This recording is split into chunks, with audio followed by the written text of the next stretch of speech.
Hi friends, எல்லோரும் எப்படி இருக்கீங்க? நோன்புலாம் முடிஞ்சு பெருநாள்லாம் கொண்டாடி ரொம்ப ஜாலியாக இருப்பீங்க. ஓகே ஃப்ரெண்ட்ஸ், பெருநாளுக்கு முன்னாடியே இந்த வீடியோ அப்லோட் பண்ணலான்னு இருந்தேன் குனாஃபா.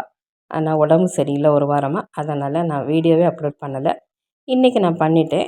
ரொம்ப ரொம்ப குயிக்காக ஈஸியாக செஞ்சிடலாம் குனாஃபா. அரேபியன் ஸ்டைலில் தான் நான் பண்ணியிருக்கேன்.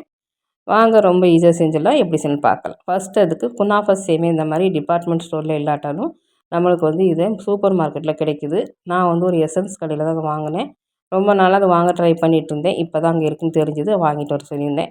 நோம்புலேயே அப்லோட் பண்ணணுன்னு சொன்னேன் இல்லையா, ஆனால் முடியலை. இன்றைக்கி பண்ணியிருக்கேன். இந்த மாதிரி சேமியாவை நீளமாக இருக்கும், பொடிசாக இருக்கும். அதை நல்லா அந்த மாதிரி உடச்சி விட்டுட்டு ஒரு பிளேட்டுக்கு வச்சுக்கோங்க. இப்போ பட்டர் அல்லது நெய் உருக்கிட்டு இந்த மாதிரி மிக்ஸ் பண்ணிடுங்க. நல்லா எல்லா பக்கம் படுற மாதிரி இந்த மாதிரி நல்லா கலந்து விட்டுக்கோங்க. நம்மளுக்கு பிடிக்கிறதுக்கு நல்லா வரணும். இதை தான் நம்ம பேனில் செட் பண்ண போகிறோம். அதுக்கு தகுந்த மாதிரி இந்த மாதிரி நல்லா பிசைஞ்சு விட்டுக்கோங்க. இப்போ இந்த பேனில் தான் நான் செய்ய போகிறேன். அதில் கொஞ்சம் நெய் அல்லது பட்டர் அப்ளை பண்ணிவிட்டு நம்ம இந்த சேமியாவை அப்படியே போட்டுடலாம். மேலாக்க தூவிட்டு கொஞ்சம் ஒரு 1/4 இன்ச்சு வரைக்கும் நம்ம இந்த மாதிரி பரத்தி விட்டுட்டு நல்லா ஒரு மேஷர் வச்சு அல்லது கிளாஸு ஒரு கிண்ணம் ஏதாவது ஒன்று இருந்தால் அதை வச்சு நல்லா இந்த மாதிரி அமுத்தி விட்டுக்கோங்க. மேஷர் இருந்தால் அதை வச்சு செய்யும்போது ரொம்ப ஈஸியாக இருக்கும். இல்லைன்னா கிளாஸு அந்த மாதிரி ஏதாவது வச்சு இந்த மாதிரி நல்லா டைட்டாக அமுக்கி விட்டுக்கோங்க. இப்போ இதை நல்லா அமுக்கி விட்டாச்சு.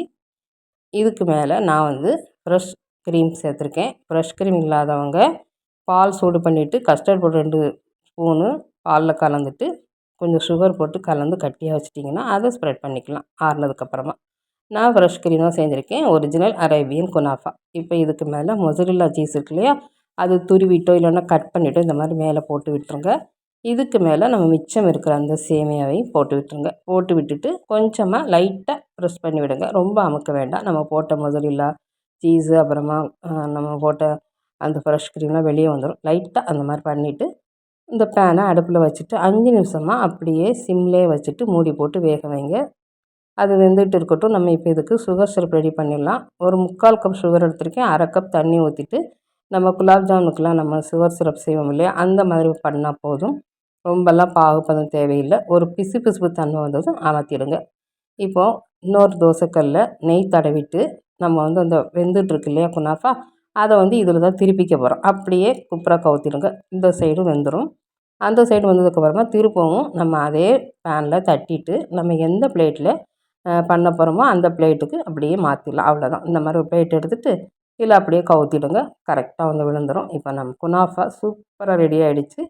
இதுக்கு மேலே நம்ம பிஸ்தாவை கொஞ்சமாக இந்த மாதிரி பொடி பண்ணி தூவிக்கோங்க. நல்லாயிருக்கும் பார்க்குறதுக்கு. இதுக்கு மேலே நம்ம சுகர் சிரப் ஆற வச்சுட்டு அதையும் அப்படியே ஊற்றி விட்டுட்டு அப்படியே கட் பண்ணி சாப்பிட்டாலும் சாப்பிட்லாம். இல்லைன்னா அது ஃப்ரிட்ஜில் வச்சுட்டு நல்லா சில் பண்ணிவிட்டு சாப்பிடலாம். அது உங்களோட விருப்பம். நான் கொஞ்சம் கட் பண்ணி காமிச்சிட்டு ஃப்ரிட்ஜில் வச்சு தான் சாப்பிட போகிறோம்.